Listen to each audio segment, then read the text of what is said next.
Olá, tudo bem com vocês? Para quem não me conhece, meu nome é Thiago Pacheco, eu sou delegado de polícia no estado de Minas Gerais e eu também sou professor de Direito Penal, Direito Processual Penal e Legislação Penal Especial que na prova concursos.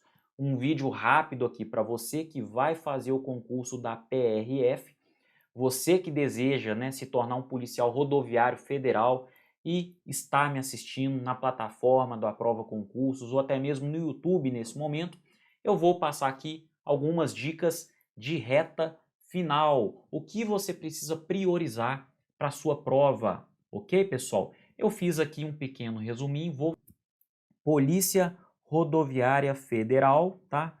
Polícia Rodoviária, tá? Não é PF, é PRF, né, gente? Polícia Rodoviária Federal. Para você que vai se tornar um policial rodoviário federal, a banca é a famosa CESP, Sebrasp, né? Ou seja, aquela famosa marcação do certo e do errado. Pessoal, o que você precisa saber com relação à banca CESP? Na verdade, não é saber, é dominar, é saber fazer a prova, tá? Você tem que jogar de acordo com o que lhe foi passado, tá? A banca funciona dessa forma, você vai estudar também dessa forma. Então, uma marcação certa te dá um ponto, uma marcação errada te tira um ponto. Por isso a banca te dá a opção de não marcar nada, tá? Não marcar nada, você não vai pontuar, mas também não corre o risco de deixar, de perder pontos. E também a marcação dupla, pessoal, muita gente não entende para que serve a marcação dupla. Ela serve para as ocasiões em que você errar. Você sabia a resposta, você sabia que tinha que marcar a certa, mas acabou marcando a errada. O que vai acontecer? Você vai ter que marcar a outra bolinha lá para pelo menos você não perder. Você já vai deixar de ganhar e ainda vai perder? Seria uma dupla punição, né? O ideal, é óbvio, né, pessoal, é colocar as questões no gabarito com tranquilidade para não errar. Mas se porventura você errar, ou se porventura num outro momento lá você chegar à conclusão, às vezes uma questão lá na frente te ajuda, numa questão lá atrás. E se você já tiver marcado, então você retorna lá e acaba, achando que deveria mudar a resposta e aí você vai marcar a outra lá, uma marcação dupla não vai te tirar pontos, ok? Então você precisa jogar conforme o ritmo que é colocado pelo juiz lá no momento da partida, tá joia, pessoal? A prova, se Deus quiser, no dia 28/3, tá? 28 de março, tá chegando, tá? Com relação ao conteúdo, ao edital que a gente tem, para o concurso aí da PRF, eu vou aqui pontuar as matérias que caem com mais incidência que você deve priorizar, tá? Princípios é a primeira delas, tá? Eu, aliás, nas minhas aulas de revisão, eu sempre priorizo os princípios. Os princípios sempre aparecem nas minhas aulas de revisão, as aulas que eu preparo. Inclusive as aulas para você que vai fazer a prova da PRF, as 4 aulas de revisão que foram gravadas, eu abordo os princípios. Por quê? Porque com base nos princípios, o conhecimento principiológico abre o seu leque. Você consegue, inclusive, responder questões que você não sabe a resposta, mas sabendo dos princípios, você vai inferir a resposta. Olha, eu não sei essa resposta, mas considerando o princípio tal, eu imagino que vai ser essa. Essa é a mais lógica. E aí você está chutando em tese, mas de forma consciente, ok? Vai te garantir acerto? Não vai. Mas de 3, 4 ou 5 questões, eu tenho certeza que você vai acertar mais do que errar. Isso eu te garanto. Tá joia? Isso eu te garanto. Com relação à aplicação da lei penal, você precisa ficar ligado, à questão da lei penal no tempo e aos conflitos de leis penais no tempo. Isso é muito cobrado nas provas da CESP, tá? Na tipicidade, atenção, para os crimes dolosos principalmente, ok? Crimes dolosos e as causas extintivas da punibilidade, principalmente a prescrição, tá? Principalmente a prescrição. Todas as causas de extinção da punibilidade são importantes, mas a prescrição é demais. Na ilicitude, pessoal, você vai tomar muito cuidado com as causas de exclusão da ilicitude, principalmente a legítima defesa, tá? A mais cobrada porque o policial sempre está diante de uma situação que demanda aí legítima defesa, ok? Com relação à culpabilidade, né? Mais especificamente nas causas de exclusão da culpabilidade, você vai dar mais atenção à imputabilidade. Imputabilidade é a capacidade de ser responsabilizado penalmente pelos seus atos.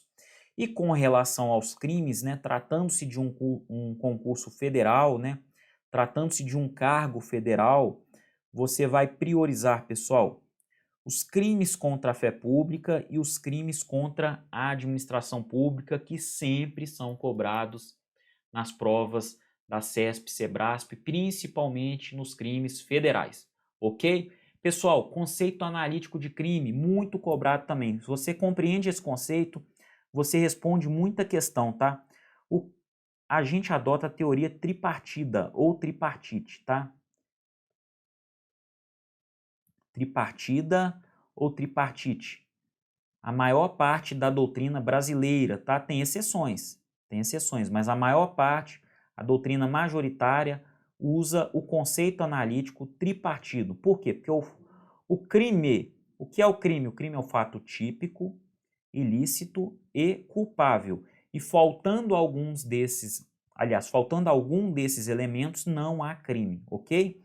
E esses elementos são compostos por esses subelementos. O fato típico é composto por conduta, resultado, nexo causal e tipicidade, tá?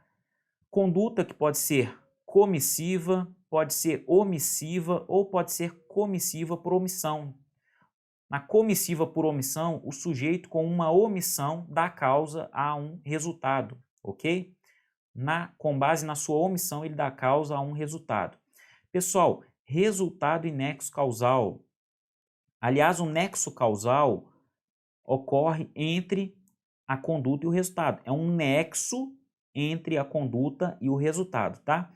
E resultado e nexo causal nem sempre estarão presentes.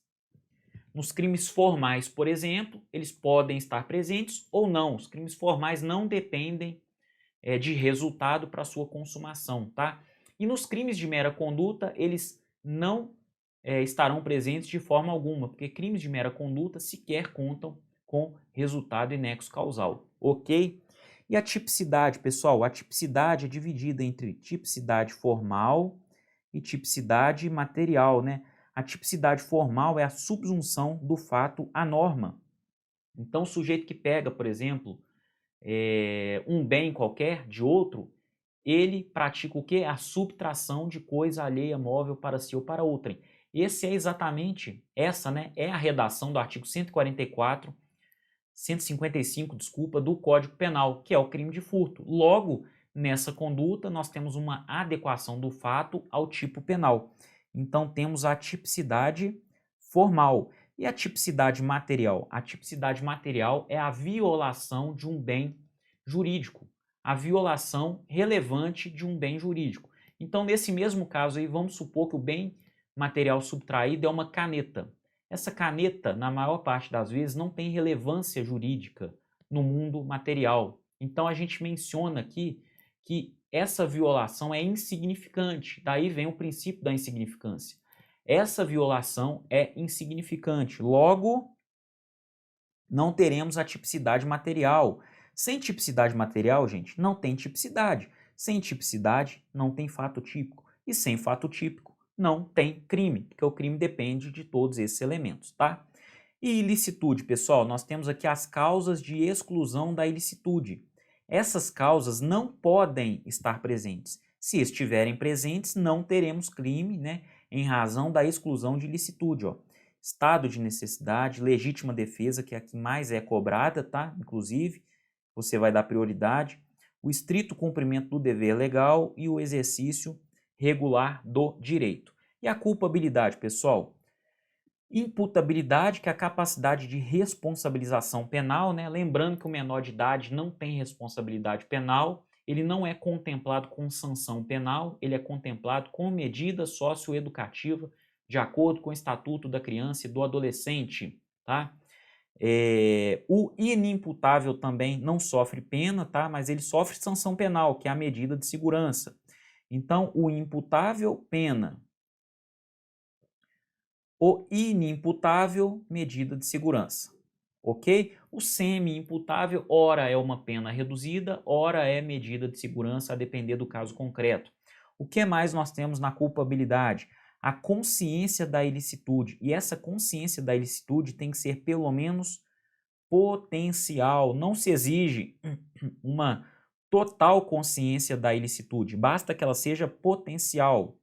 E mais, pessoal, exigibilidade de conduta diversa, né? Opa, aqui é o 2, né? E aqui é o 3. Exigibilidade de conduta diversa. Se era exigível uma conduta em sentido contrário, nós temos a culpabilidade presente. E, aliás, a reunião de todos esses elementos formam o conceito analítico de crime, ok? Pessoal, lá no artigo 144 da Constituição, nós temos, né, os órgãos que formam, né, o grupo aí da segurança pública, e dentre esses órgãos nós temos a Polícia Rodoviária Federal, no inciso 2º. E aí a gente passa para a leitura do parágrafo 2º desse mesmo artigo 144, olha só.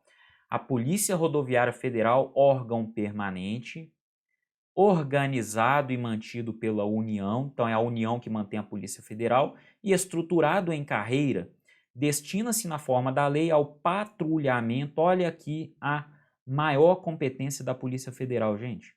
Polícia Rodoviária Federal, desculpa. É o patrulhamento ostensivo das rodovias federais. Essa é a atribuição da Polícia Rodoviária Federal, o patrulhamento ostensivo das rodovias federais. E olha o parágrafo 10 inserido em 2014. A segurança viária exercida para a preservação da ordem pública e da incolumidade das pessoas e do seu patrimônio nas vias públicas compreende a educação, engenharia e fiscalização de trânsito, tá? A fiscalização é exercida pela PRF, além de outras atividades previstas em lei que assegurem ao cidadão o direito à mobilidade urbana eficiente. E segundo, compete no âmbito dos estados, do Distrito Federal e dos municípios aos respectivos órgãos ou entidades executivos e seus agentes de trânsito estruturados em carreira na forma da lei, tá? Então, muita atenção, pessoal. Aqui não é competência da PRF, tá? Aqui, ó. No âmbito dos estados, compete no âmbito dos estados, do Distrito Federal e dos municípios, aos órgãos e entidades executivos e seus agentes de trânsito, e não a PRF. A PRF vai se preocupar com rodovias federais. PRF, rodovias federais e não as urbanas. Combinado?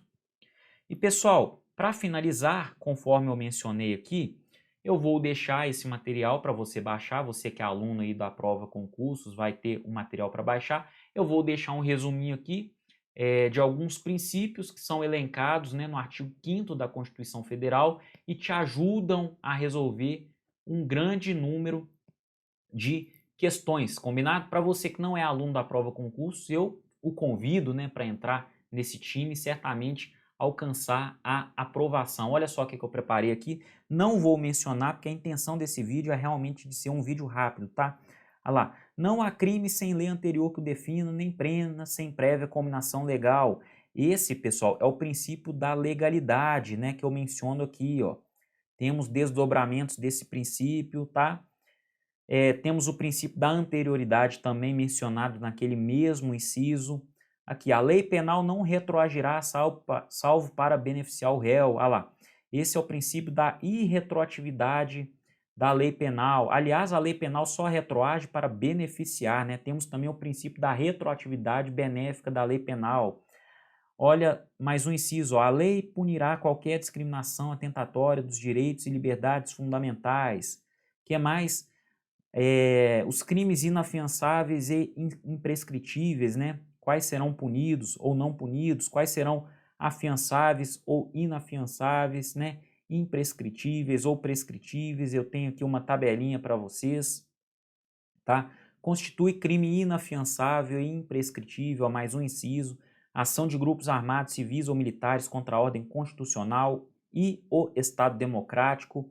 E, aliás, um quadrinho aqui importante, ó, o que é imprescritível, o que é inafiançável e o que gera a vedação de graça e anistia. Um quadrinho aí para você decorar, um quadro importante, tá? Que te ajuda no momento da prova.